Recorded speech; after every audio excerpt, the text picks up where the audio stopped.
नमस्कार। यह महाभारत कथा पूरी तरह से वेद व्यास महाभारत के ऊपर आधारित है। यदि आप इसका निरंतर श्रवण करते रहना चाहते हैं तो इस चैनल को सब्सक्राइब जरूर कर लें और आगे आने वाली सभी पॉडकास्ट के नोटिफिकेशन के लिए बेल आइकन को भी जरूर से प्रेस कर दें। अब हम सुनेंगे गृहस्थ, वानप्रस्थ और संन्यास आश्रम का वर्णन। व्यास जी कहते हैं, पुत्र, गृहस्थ पुरुष अपनी आयु का दूसरा भाग गृहस्थ आश्रम में व्यतीत करे। धर्मानुसार स्त्री से विवाह करके उसके साथ अग्नि की स्थापना करे और नित्य नियम के साथ रहकर दोनों समय अग्निहोत्र करे। गृहस्थ ब्राह्मण के लिए विद्वानों ने 4 प्रकार की आजीविका बतलाई है। साल भर के लिए एक कोठिला धान भर कर रखना, महीने भर के लिए कुंडे भर अन्न का संग्रह करना, दिन भर के लिए अन्न रखना अथवा कपोती वृत्ति से रहना। इनमें पहले की अपेक्षा दूसरी श्रेष्ठ है। पहली श्रेणी के अनुसार जीविका चलाने वाले ब्राह्मण को यजन, याजन, अध्ययन, अध्यापन, दान, प्रतिग्रह ये 6 कर्म, दूसरी श्रेणी वाले को अध्ययन, यजन और दान ये 3 कर्म तथा तीसरी श्रेणी वाले को अध्ययन और दान ये 2 ही कर्म करने चाहिए। चौथी श्रेणी वाले को केवल ब्रह्म यज्ञ अर्थात वेदाध्ययन करना उचित है। गृहस्थों के लिए शास्त्रों में बहुत से श्रेष्ठ नियम बताए गए हैं। वो केवल अपने ही भोजन के लिए रसोई न बनाए, अपितु देवता, पितर और अतिथियों के उद्देश्य से बनाए। दिन में कभी न सोए, रात के पहले और पिछले भाग में निद्रा न ले, सवेरे और शाम 2 ही वक्त भोजन करे, बीच में कुछ न खाए। ऋतुकाल के अतिरिक्त समय में स्त्री सहवास न करे। सदा इस बात का ध्यान रखे कि मेरे घर पर आया हुआ कोई ब्राह्मण अतिथि भूखा तो नहीं रहा, उसके आदर सत्कार में कोई कमी तो नहीं रह गई। यदि द्वार पर अतिथि के रूप में वेद के विद्वान, स्नातक, श्रोत्रिय, हव्य, यज्ञावशेष, अन्न, कव्य, श्राद्ध का अन्न भोजन करने वाले, जितेंद्रिय, क्रियानिष्ठ और तपस्वी आ जाएं तो उनकी विधिवत पूजा करके उन्हें हव्य और कव्य समर्पण करने चाहिए। जो धार्मिकता का ढोंग दिखाने के लिए अपने नख और बाल बढ़ाकर आया हो, अपने ही मुख से अपने किए हुए धर्म का विज्ञापन करता हो, अकारण अग्निहोत्र का त्याग कर चुका हो अथवा गुरु के साथ कपट करने वाला हो, ऐसा मनुष्य भी गृहस्थ के घर अन्न पाने का अधिकारी है। ब्रह्मचारी और सन्यासी को तो सदा ही अन्न देना चाहिए। तात्पर्य यह है कि गृहस्थ पुरुष उत्तम ब्राह्मण से लेकर चांडाल तक को योग्यतानुसार अन्न प्रदान करे। गृहस्थ को सदा विघष और अमृत अन्न का भोजन कराना चाहिए। पोष्य वर्ग को भोजन कराने के बाद जो अन्न बचता है उसे विघष कहते हैं और पंचयज्ञ से अवशिष्ट अन्न अमृत कहलाता है। गृहस्थ पुरुष अपनी ही स्त्री से प्रेम करे, इंद्रियों को वश में करके जितेंद्रिय बने और किसी के दोष न ढूंढे। वो ऋत्विज, पुरोहित, आचार्य, मामा, अतिथि, शरणागत, वृद्ध, बालक, रोगी, वैद्य, जाति भाई, संबंधी, माता, पिता, कुटुंब की स्त्री, भाई, पुत्र, पत्नी, पुत्री तथा सेवकों के साथ कभी विवाद न करे। जो इन सब के साथ कलह नहीं करता वो सब पापों से छूट जाता है। इनके अधीन रहने वाला मनुष्य संपूर्ण लोकों पर विजय प्राप्त करता है, इसमें तनिक भी संदेह नहीं है। आचार्य ब्रह्मलोक का स्वामी है और पिता प्रजापति लोक का ईश्वर है। अतिथि इंद्रलोक के, ऋत्विज देवलोक के और जाति भाई विश्व देवलोक के अधिकारी हैं। इन सब की सेवा से उन लोकों की प्राप्ति होती है। मामा और माता को संतुष्ट करने से पृथ्वीलोक पर अधिकार होता है। वृद्ध, बालक, रोगी और दुर्बल प्राणियों की सेवा से आकाश पर विजय प्राप्त होती है। बड़ा भाई पिता के समान है, स्त्री और पुत्र अपने ही शरीर हैं तथा सेवक गण अपनी छाया के समान है। बेटी तो और भी दया के योग्य है, इसलिए इनके द्वारा कभी अपना तिरस्कार भी हो जाए तो बुरा न मानकर सह लेना चाहिए। गृहस्थ धर्म का पालन करने वाले विद्वान को निश्चिंत होकर धर्म का आचरण करते रहना चाहिए और धन के लोभ से किसी कर्म का अनुष्ठान नहीं करना चाहिए। गृहस्थ ब्राह्मण के लिए कुंभ धान्य अर्थात बड़े कुंड में महीने भर खाने के लिए धान्य भरकर रखना, उच्छृंखल रोज रोज बिखरे हुए अन्न के दाने चुनना अथवा खेत कट जाने पर उसमें गिरे हुए धान्य आदि के बालों का संग्रह करना तथा कापोती वृत्ति अर्थात कबूतर की तरह भूमि पर पड़े हुए अन्न के दाने चुनकर इकट्ठा करना, ये 3 आजीविकाएं बतलाई गई हैं। इनमें उत्तरोत्तर श्रेष्ठ तथा कल्याण का साधन है। इसी प्रकार चारों आश्रमों में भी पूर्व की अपेक्षा उत्तरोत्तर आश्रम ही कल्याणकारी माने गए हैं। उन्नति चाहने वाले पुरुष को शास्त्रोक्त आश्रम धर्मों का पूर्णतया पालन करना चाहिए। जिस राज्य में पूर्वोक्त 3 प्रकार की वृत्तियों से जीविका चलाने वाले पूजनीय ब्राह्मण रहते हैं उसकी वृद्धि होती है। इन वृत्तियों से आनंदपूर्वक जीवन निर्वाह करने वाला गृहस्थ अपनी 10 पीढ़ी के पूर्वजों को तथा 10 पीढ़ी तक आगे होने वाली संतानों को पवित्र कर देता है और उसे विष्णुलोक के सदृश उत्तम लोकों की प्राप्ति होती है अथवा वो जितेंद्रिय महात्माओं को मिलने वाली श्रेष्ठ गति प्राप्त करता है। उदार चित्त वाले गृहस्थों को विमान सहित परम रमणीय स्वर्गलोक की प्राप्ति होती है। ब्रह्मा ने गृहस्थाश्रम को स्वर्ग प्राप्ति का साधन बताया है। अतः जो क्रमशः इस द्वितीय आश्रम गार्हस्थ्य में प्रवेश करके उसके नियमों का पालन करता है वो स्वर्गलोक में सम्मानित होता है। इसके बाद वानप्रस्थाश्रम में प्रवेश करना चाहिए। यह तृतीय आश्रम है तथा गृहस्थाश्रम से भी श्रेष्ठ माना गया है। अब इसके धर्म बताता हूँ, सुनो। गृहस्थ पुरुष को जब अपने सिर के बाल सफ़ेद दिखाई दे, शरीर में झुर्रियाँ पड़ जाएं और पुत्र को भी पुत्र की प्राप्ति हो जाए तो अपनी आयु का तीसरा भाग व्यतीत करने के लिए वानप्रस्थ आश्रम में रहना चाहिए। वो गृहस्थाश्रम में जिन अग्नियों की उपासना करता था उनका वानप्रस्थ आश्रम में भी सेवन करता रहे। प्रतिदिन देवताओं की पूजा करे, नियम के साथ रहे, नियमानुकूल भोजन करे, दिन के छठे भाग अर्थात तीसरे प्रहर में एक बार अन्न ग्रहण करे और प्रमाद से बचा रहे। गार्हस्थ्य की ही भांति अग्निहोत्र वैसे ही गो सेवा तथा उसी प्रकार यज्ञ के संपूर्ण अंगों का पालन करना वानप्रस्थ का धर्म है। वनवासी मुनि बिना जोती हुई पृथ्वी से पैदा हुआ धान, जौ, निवार तथा विघस अन्न से जीवन निर्वाह करे। वानप्रस्थ में भी पंच महायज्ञों का विधान है। उसमें भी 4 प्रकार की वृत्तियां बतलाई गई हैं। उन्हीं के अनुसार कोई दिन भर के लिए, कोई 1 मास के लिए और कोई 1 वर्ष और कोई 12 वर्षों के लिए अतिथि सेवा तथा यज्ञ के उद्देश्य से अन्न संग्रह करके रखते हैं। वानप्रस्थी को वर्षा के समय खुले मैदान में और हेमंत ऋतु में पानी के भीतर खड़ा रहना चाहिए। गर्मी के दिनों में पंचाग्नि से शरीर को तपाना तथा सदा स्वल्प भोजन करना चाहिए। वानप्रस्थी महात्मा जमीन पर लौटते, पंजों के बल खड़े होते, एक स्थान पर आसन लगाकर बैठते तथा तीनों काल स्नान और संध्या करते हैं। कुछ लोग कच्चे अन्न को दांत से चबाकर खाते हैं, कुछ लोग पत्थर पर कूटकर भोजन करते हैं और कोई शुक्ल पक्ष या कृष्ण पक्ष में एक बार जौ की लपसी पीकर रह जाते हैं। कितने ही समय अनुसार जो कुछ मिल जाए वही खाकर जीवन निर्वाह करते हैं।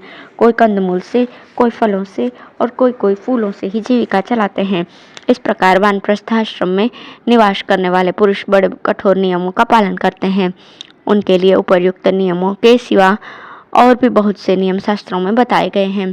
तात सत्य संकल्प वाले यायावर नामक ऋषि, धर्म में प्रवीणता को प्राप्त हुए बहुतेरे उग्र तपस्वी मुनि और असंख्य ब्राह्मण वानप्रस्थ आश्रम स्वीकार कर चुके हैं। वालखिल्य और शैकत भी वानप्रस्थी ही थे। ये भी सभी जितेंद्रिय महात्मा वन में रहकर दुष्कर कर्मों द्वारा क्लेश सहन करते हुए सदा धर्म में लगे रहते थे, इसलिए उनका संकल्प सिद्ध हो गया था। वे ताराओं से भी भिन्न होकर ज्योतिर्मय स्वरूप में दिखाई देते हैं। कोई भी उनका तिरस्कार नहीं कर सकता है। इस प्रकार वानप्रस्थ की अवधि पूरी करने के बाद जब आयु का चौथा भाग शेष रह जाए, वृद्धावस्था से शरीर दुर्बल हो जाए और रोग सताने लग जाए तो उस आश्रम का परित्याग करके संन्यास आश्रम ग्रहण करना चाहिए। संन्यास की दीक्षा लेते समय एक दिन में पूरा होने वाला यज्ञ करके अपना संपूर्ण धन दक्षिणा में दे डाले। फिर आत्मा का ही यजन, आत्मा में ही प्रेम और आत्मा के साथ क्रीड़ा करे। सब प्रकार से आत्मा का ही आश्रय ले। अग्निहोत्र की अग्नियों को आत्मा में आरोपित करके समस्त संग्रहों का परित्याग कर दे, अथवा तुरंत संपन्न किए जाने वाले ब्रह्म यज्ञ आदि यज्ञों तथा 10 पौर्णमास आदि अष्टियों का तब तक पालन करता रहे जब तक आत्मयज्ञ का अभ्यास न हो जाए। आत्मयज्ञ की विधि यूं है: अपने हृदय को गार्हपत्य, मन को अन्वाहर पचन और मुख को आहवनीय अग्नि मानकर तीनों अग्नियों को अपने शरीर में स्थापित करे। फिर देहपात होने तक प्राणाग्निहोत्र की विधि से यजन करता रहे। सन्यासी अन्न की निंदा न करके यजुर्वेद के प्राणाय स्वाहा आदि मंत्रों का उच्चारण करता हुआ पहले अन्न के 5 ग्रास ग्रहण करे, फिर आचमन के पश्चात मौनपूर्वक शेष अन्न भोजन करे। जो ब्राह्मण संपूर्ण प्राणियों को अभयदान देकर सन्यासी हो जाता है वो मरने के पश्चात तेजोमय लोक में जाता है और अंत में मोक्ष प्राप्त करता है। आत्मज्ञानी पुरुष सुशील एवं पाप रहित होता है। वो इस लोक और परलोक के लिए भी कोई कर्म करना नहीं चाहता। क्रोध, मोह, संधि और विग्रह का त्याग करके वो सब ओर से उदासीन सा रहता है। जो अहिंसा आदि यमों और शौच, संतोष आदि नियमों का पालन करने में कभी कष्ट का अनुभव नहीं करता तथा संन्यास आश्रम का विधान करने वाले शास्त्रीय वचनों के अनुसार त्यागमयी अग्नि में अपने सर्वस्व की आहुति करने में उत्साह दिखाता है, उसे इच्छानुसार गति प्राप्त होती है। ऐसे जितेंद्रिय एवं धर्मपरायण आत्मज्ञानी की मुक्ति के विषय में तनिक भी संदेह के लिए स्थान नहीं है। जो आत्म तत्व का साक्षात्कार करके एकाकी विचरता रहता है वो सर्वव्यापक होने के कारण न तो स्वयं किसी का त्याग करता है और न दूसरे किसी उसका त्याग करते हैं। सन्यासी कभी अग्नि में हवन न करे, घर या मठ बनाकर न रहे, केवल भिक्षा लेने के लिए गांव में जाए और दूसरे दिन के लिए अन्न संग्रह न करे। वो चित्तवृत्तियों को रोके, हल्का और नियमानुकूल भोजन करे, दिन रात में केवल एक बार अन्न ग्रहण करे, पानी पीने के लिए कमंडलू रखे, वृक्ष की जड़ में निवास करे, जो देखने में सुंदर न हो ऐसा वस्त्र धारण करे, किसी को साथ न रखे और सब प्राणियों की उपेक्षा करे। ये सब सन्यासी के लक्षण हैं। वो किसी से न कहने योग्य बात न कहे, दूसरे की भी वैसी बात न सुने तथा ब्राह्मणों के प्रति किसी प्रकार का भी कटु वचन न निकल जाए, इसके लिए विशेष सावधान रहे, जिससे ब्राह्मणों का हित हो ऐसा ही वचन बोले, अपनी निंदा सुनकर भी चुप रह जाए, यही भवव्याधि से छूटने की दवा है। जो अपने सर्वव्यापी स्वरूप से स्थित होने के कारण अकेले ही संपूर्ण आकाश में परिपूर्ण सा हो, तथा जो नाम रूप में मिथ्या बुद्धि रखने के कारण लोगों से भरे हुए स्थान को भी सुना समझता है, उसे ही देवता लोग ब्राह्मण मानते हैं। जो जिस किसी भी वस्त्र बल कलादि वस्तु से अपना शरीर ढक लेता है, समय से जो कुछ रूखा सूखा मिल जाता है उसे ही भोजन करता है, और जहाँ कहीं स्थान मिल जाए वहीं सो रहता है, जिसकी दृष्टि में स्त्रियां मुर्दों के समान है, जो मान या अपमान प्राप्त होने पर शोक नहीं करता, तथा जिसने संपूर्ण प्राणियों को अभयदान कर दिया है, उसे ही देवता लोग ब्राह्मण समझते हैं। सन्यासी को न जीवन से प्रेम करना चाहिए न मृत्यु से। जैसे सेवक अपने स्वामी के आदेश की बाट जोहता रहता है, उसी प्रकार उसे भी काल की प्रतीक्षा करनी चाहिए। मन और वाणी में कोई दोष नहीं आने देना चाहिए, और सब पापों से मुक्त होकर सर्वथा शत्रुहीन हो जाना चाहिए। जिसे ऐसी स्थिति प्राप्त हो गई है, उसे संसार में क्या भय है। जो किसी भी प्राणी से नहीं डरता, जिससे कोई भी प्राणी नहीं डरते, उस मोह मुक्त पुरुष को किसी से भी भय नहीं होता। जो हिंसा न करने वाला, समदर्शी, सत्यवादी, धैर्यवान, जितेंद्रिय तथा सबको शरण देने वाला है, वो अत्यंत उत्तम गति प्राप्त करता है। इस प्रकार जो ज्ञानानंद से तृप्त होकर भय और कामनाओं से रहित हो गया है, उस पर मृत्यु का जोर नहीं चलता, वो स्वयं ही मृत्यु को लांघ जाता है। जो सब प्रकार की आसक्तियों से छूटकर मुनिवृत्ति से रहता है, आकाश की भांति निर्लेप और स्थिर है, किसी भी वस्तु को अपनी नहीं मानता, एकाकी विचरता और शांत भाव से रहता है, जिसका जीवन धर्म के लिए और धर्म भगवान के लिए होता है, उसके दिन और रात शुभ कर्मों में ही व्यतीत होते हैं। जो निष्काम होने के कारण सकाम कर्मों को आरंभ नहीं करता, नमस्कार और स्तुति से दूर रहता तथा सब प्रकार के बंधनों से मुक्त होता है, वही देवताओं के मत में ब्राह्मण है। संपूर्ण प्राणी सुख में प्रसन्न होते और दुख से घबराते हैं, अतः जिसे प्राणियों पर भय आता देखकर खेद होता है, उस श्रद्धालु पुरुष को भयदायक कर्म नहीं करना चाहिए। जीवों को अभय की दक्षिणा देना सब दानों से बढ़कर है। जो पहले से ही हिंसा का त्याग कर देता है, वो सब प्राणियों से निर्भय होकर मोक्ष प्राप्त करता है। जो न तो स्वयं निंदा के योग्य कोई काम करता और न कोई दूसरों की निंदा करता है, वही ब्राह्मण परमात्मा का दर्शन कर सकता है। जिसके मोह और पाप दूर हो गए हैं, वो इस लोक और परलोक के भोगों में आसक्त नहीं होता।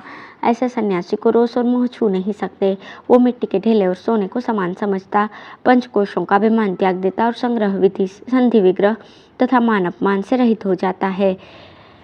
उसकी दृष्टि में न कोई प्रिय है न अप्रिय, वो उदासीन की भांति सर्वत्र विचरता रहता है। सुखदेव, देह, इंद्रिय और मन आदि जो प्रकृति के विकार है, वे क्षेत्रज्ञ के ही आधार पर सिद्ध है। वे जड़ होने के कारण क्षेत्रज्ञ को नहीं जानते, किंतु क्षेत्रज्ञ उन सबको जानता रहता है। जैसे चतुर अपने वश में किए हुए बलवान और उत्तम घोड़ों से अच्छी तरह काम लेता है, उसी प्रकार क्षेत्रज्ञ भी अपने वश में किए हुए मन तथा इंद्रियों के द्वारा संपूर्ण कार्य सिद्ध करता है। इंद्रियों की अपेक्षा उनके विषय, विषयों से मन, मन से बुद्धि, बुद्धि से महत्तत्व, महत्तत्व से अव्यक्त, मूल प्रकृति और अव्यक्त से अविनाशी परमात्मा श्रेष्ठ है। परमात्मा से श्रेष्ठ कुछ भी नहीं है, वही सबकी सीमा और परम गति है। संपूर्ण प्राणियों के भीतर छिपा हुआ वो परमात्मा प्रकाश में नहीं आता, उसे तो सूक्ष्मदर्शी ज्ञानी महात्मा ही अपनी सूक्ष्म एवं उत्तम बुद्धि से देख पाते हैं। सन्यासी को चाहिए कि वो मन सहित इंद्रियों और उनके विषयों को बुद्धि के द्वारा अंतरात्मा में लीन करके नाना प्रकार के दृश्यों का चिंतन न करे। ध्यान के द्वारा मन को विषय की ओर से हटाकर उसे विवेक के द्वारा स्थिर करे और शांत भाव से स्थिर हो जाए। ऐसा करने से वह अमृतपद को प्राप्त होता है। जो इंद्रियों के वश में रहता है, वो मनुष्य विवेक शक्ति को खो देता है और अपने को काम आदि शत्रुओं के हाथों में सौंपकर मृत्यु के चंगुल में फंस जाता है। इसलिए सब प्रकार के संकल्पों का नाश करके चित्त को सूक्ष्म बुद्धि में लीन करे, इससे वो काल पर भी विजय प्राप्त कर सकता है। इतना ही नहीं, चित्त प्रसन्न होने के कारण वो सन्यासी शुभ और अशुभ का त्याग करके आत्मनिष्ठ होकर अनंत आनंद मोक्ष सुख का अनुभव करता रहता है। प्रसन्नता का लक्षण यह है कि सदा सुषुप्ति के समान सुख का अनुभव होता रहे और वायु रहित स्थान में निगंबन दीप शिखा की भांति मन कभी चंचल न हो। जो मिताहारी और शुद्ध चित्त होकर रात के पहले और पीछे भाग में आत्मा को परमात्मा के ध्यान में लगाता है, वही अपने अंतःकरण में परमात्मा का दर्शन करता है। पुत्र, मैंने जो उपदेश दिया है वो परमात्मा का ज्ञान कराने वाला शास्त्र है, संपूर्ण उपनिषदों का रहस्य है। केवल अनुमान या आगम से ही इसका ज्ञान नहीं होता, अनुभव से ही ये ठीक ठीक समझ में आता है। धर्म और सत्य के जितने उपाख्यान हैं, उन सब का ये सारभूत है। ऋग्वेद की 10,000 ऋचाओं का मंथन करके मैंने इस उपदेशामृत को निकाला है। जैसे दही से मक्खन निकाला जाता है और काष्ठ से अग्नि प्रकट होती है, उसी प्रकार मैंने वेद से तुम्हारे लिए इस ज्ञान को निकाला है। तुम व्रतधारी स्नातकों को ही इस शास्त्र का उपदेश करना। जिसका मन शांत नहीं है, इंद्रियां वश में नहीं है तथा जो तपस्वी नहीं है, उसे इस ज्ञान का उपदेश नहीं करना चाहिए। जो वेद से अनभिज्ञ, भक्त, दोषदृष्टि, कुटिल, आज्ञा न मानने वाला, व्यर्थ तर्क वितर्क करने वाला और चुगलखोर है, वो भी इस ज्ञान का अधिकारी नहीं है। प्रशंसनीय, शांत, तपस्वी तथा सेवापरायण शिष्य और प्रिय पुत्र को ही इस गूढ़ धर्म का उपदेश देना चाहिए, दूसरे किसी को नहीं। यदि कोई रत्नों से भरी हुई संपूर्ण पृथ्वी दे तो भी तत्ववेत्ता पुरुष उसकी अपेक्षा इस ज्ञान को ही श्रेष्ठ समझते हैं। अब मैं तुम्हारे प्रश्न के अनुसार इससे भी गूढ़ आध्यात्मिक ज्ञान का उपदेश करूंगा, जो मानवीय ज्ञान से बाहर है, जिसे महर्षि ही जानते हैं तथा जिसका संपूर्ण उपनिषदों में वर्णन किया गया है। इस समय तुम्हें जो वस्तु सर्वश्रेष्ठ जान पड़ती हो तथा जिसके विषय में तुम्हारे मन में संदेह हो रहा हो, उसे पूछो और उसके उत्तर में जो कुछ कहूँ उसे ध्यान देकर सुनो। धन्यवाद।